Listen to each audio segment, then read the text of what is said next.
조선시대 충청도 지방 어느 어촌 마을에 한 젊은이가 바닷가 바위에서 낚시를 하고 있었습니다. 이 젊은이가 한참 낚시를 하고 있는 와중에 이상한 물체가 해변으로 둥둥 떠오는 것을 보았는데 그것이 점점 가까이 다가와 살펴보자 꼭 사람의 모양을 하고 있는 것 같았습니다.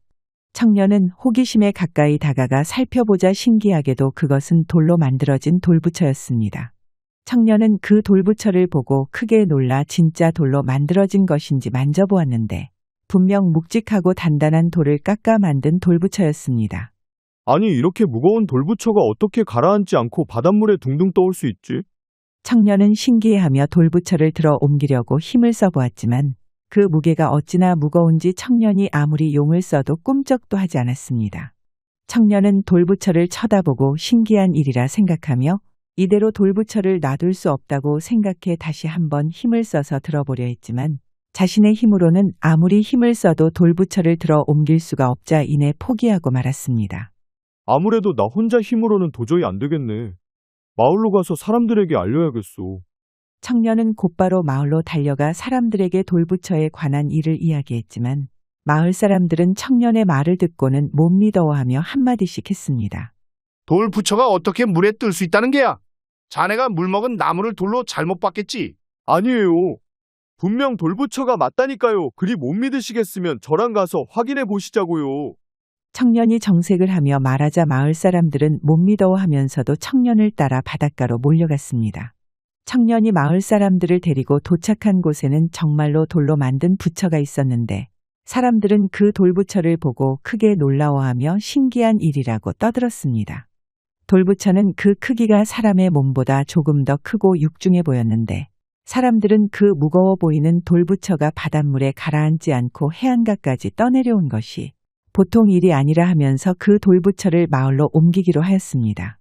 구경하던 마을 사람들 중 덩치 큰 젊은이 한 명이 팔을 걷어붙이며 나섰는데 이 젊은이는 동네에서 힘께나 쓴다고 소문이 나 있는 사람이었습니다. 이 돌부처를 내가 한번 들어볼 테니 다들 나와보세요. 그 젊은이가 큰 소리를 치며 돌부처에게 달려들어 힘을 써보았지만 돌부처는 꼼짝도 하지 않아 젊은이가 젖먹던 힘까지 다해 끙끙거리며 애를 써보아도 역시나 조금도 움직이지 않았습니다. 아무래도 안 되겠네. 모두 달려들어 한꺼번에 힘을 써보자고. 그 말에 마을의 장정들 서너 명이 나와 돌부처를 붙잡고 들어 올리려 힘을 써보았지만 역시나 꼼짝도 하지 않았습니다. 이상하구먼. 아무리 돌로 만들어졌어도 이만한 사람들이 힘썼으면 조금이라도 움직여야 정상인데 어찌 이리 꼼짝도 하지 않을 수 있단 말인가? 마을 장정들이 힘이 빠져 포기하고 손을 놓고 있을 때 사람들 속에서 구경하던 호리호리한 청년 한 명이 나와 말했습니다. 제가 한번 들어보겠습니다. 그 청년의 말을 들은 마을 사람들이 큰 소리로 비웃으며 그 청년을 나무랐습니다. 아니, 이 사람아 힘쓰는 장정 서너 명이 달려들어도 꼼짝도 하지 않았는데 자네가 무슨 용 쓰는 재주가 있다고 이걸 혼자 든다는 게야. 그러다 괜히 몸 다칠 수 있으니까 잠자코 있으라고. 한번 해보고 안 되면 그때 포기하면 되니 시도나 한번 해보죠.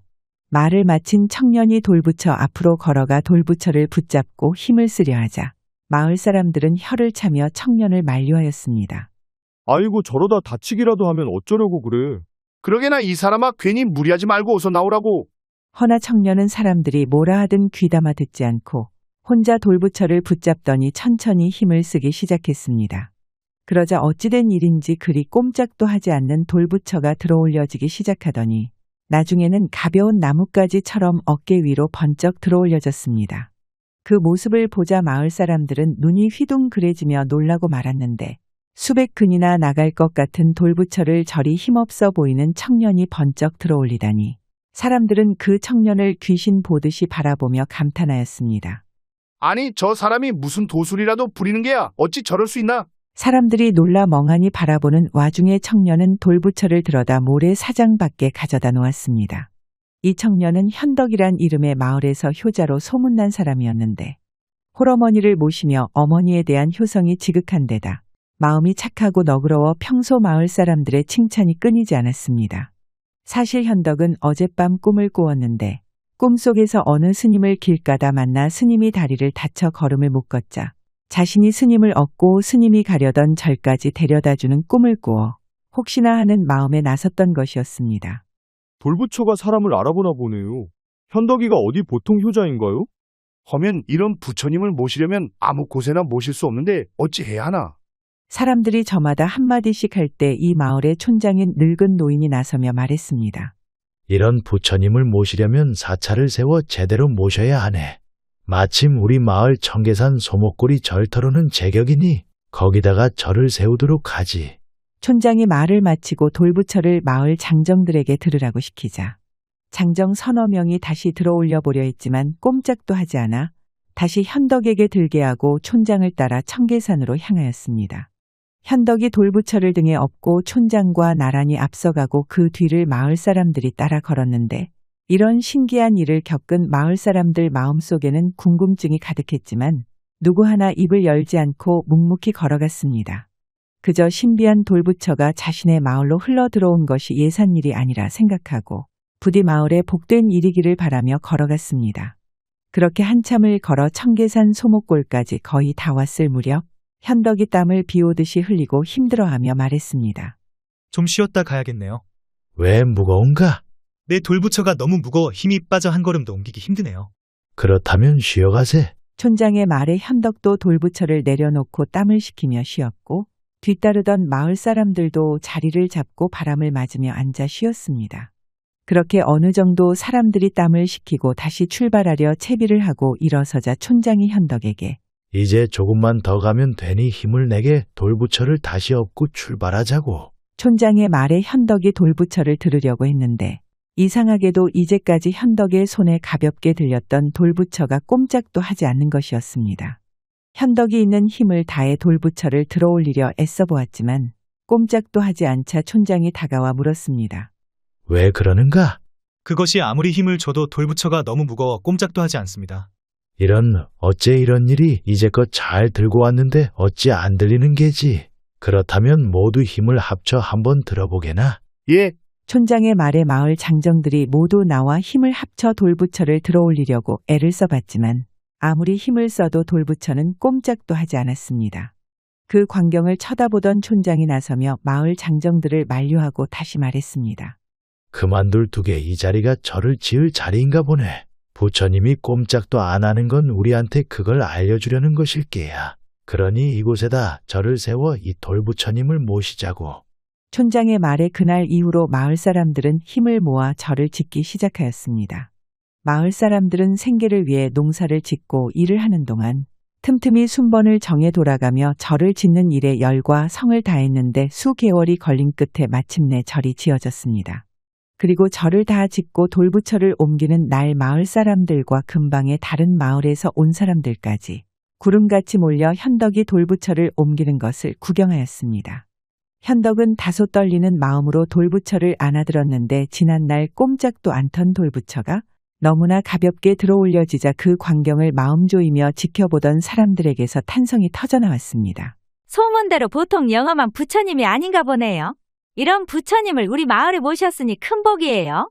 이날 이후로 마을 사람들은 물론 주변의 다른 마을 사람들까지 안 좋은 일이 있거나 힘든 일이 있으면 돌부처님을 찾아와 절을 하고 소원을 빌기 시작하였습니다. 시간이 지날수록 돌부처님의 소문이 퍼져 많은 사람들이 찾아 절은 날로 북적였고 스님들 역시 수행을 하려 이 절을 찾으니 덩달아 마을까지 날로 번성해 갔습니다. 그리고 돌부처를 옮긴 현덕은 그 효성으로 돌부처에게 선택받은 사람이라고 소문이나 인근 마을에 참하고 아름다운 처녀를 신부로 맞이하는 경사스런 일까지 생겼습니다. 그러던 어느 해에 모두가 잠든 깊은 밤에 이 절에 도둑이 들게 되었는데 평소 이 절에 사람들이 많이 찾아 곡식과 귀한 재물이 넘쳐난다는 소문을 듣고 그것을 훔쳐가기 위해 도둑이 든 것이었습니다. 그러나 이 도둑이 절 구석구석을 헤매며 뒤져봤지만 값비싼 물건은커녕 돈 나가는 물건 하나 찾지 못하고 있는 것이라고는 스님들이 입는 옷가지와 생활에 필요한 몇 가지 물건이 전부였습니다. 이게 뭐야? 소문하고는 전혀 다르잖아. 값 나가는 물건은커녕 죄다 허름한 것밖에 없구만. 그는 혼자 투덜거리며 이리저리 살피다 부엌 부뚜막에 걸려있는 가마솥을 발견하고는 눈이 반짝였습니다. 여기까지 와서 빈손으로 갈 수 없으니 이것이라도 가져가야겠다. 도둑은 가마솥을 번쩍 들고는 절을 조용히 빠져나왔습니다. 행여라도 들킬까봐 살금살금 절을 벗어나 산길을 내려오는데 왠지 모르게 뒤에서 누군가 따라오는 느낌이 들어 자꾸만 뒤를 돌아보며 확인해 보았지만 그때마다 따라오는 사람은 아무도 없어 혼자 중얼거렸습니다. 이상하다. 분명 아무도 없는데 왜 이리 누군가 따라오는 것 같은 기분이 들지? 도둑은 혼자 말을 하며 서둘러 산을 내려갔는데 얼마 못 가 들고 있는 가마솥이 무거워 잠시 쉬어가기로 했습니다. 그도 그럴 것이 절에 찾아오는 손님부터 스님들까지 수십 명이 먹을 밥을 하는 가마솥이라. 그 크기가 일반 솥과는 비교도 안 되게 큰 데다 두껍기까지 하니 그가 힘이 없었으면 이만큼 들고 산길을 달려오기도 힘들었을 것이었습니다. 도둑은 몸도 지치고 졸음이 밀려와 나뭇가에 기대어 잠깐 눈을 감았는데 자신도 모르게 어느새 깊은 잠에 빠져버렸습니다. 얼마나 잤을까 갑자기 들려오는 새소리에 그가 눈을 뜨고 살펴보니 동이 터오르며 새벽녘이 다 되었습니다. 이런 내가 너무 차버렸구나. 이러다 지나는 사람들 눈에 띄기라도 하면 낭패를 보겠구만. 도둑이 서둘러 가마솥을 머리에 들고는 다시 산길을 달려 내려가기 시작했습니다. 그 시각 절에서는 주지 스님이 염불을 하기 위해 일찍 일어나 세수를 하려고 부엌으로 향하다가 그 안에서 희한한 광경을 목격하고 말았습니다. 부엌 안에서 웬 사내 하나가 가마솥을 머리에 들고는 땀을 뻘뻘 흘리며 부엌을 뱅뱅 돌고 있는 것이었습니다. 그 산에는 주지 스님이 온 것도 모른 채 숨을 헐떡이며 계속해서 달리고 있었는데 주지 스님이 그자의 행색을 살펴보니 아무래도 도둑이라는 생각이 들어 조용히 나와 자고 있던 다른 스님들을 깨웠습니다. 주지스님 무슨 일이신지요? 조용히 나와서 부엌으로 가보게. 아무래도 절에 도둑이 든 것 같네. 도둑이라고요? 깜짝 놀란 스님들이 땔감으로 쓸 장작더미에서 몽둥이 하나씩을 들고 부엌으로 몰려갔습니다. 사내는 그때까지도 가마솥을 들고 부엌 안을 계속 뱅뱅 돌고 있었는데 그 모습을 본 젊은 스님들이 소리를 지르며 주방 안으로 달려들어갔습니다. 웬 놈이냐? 그 가마솥을 내려놓지 못할까?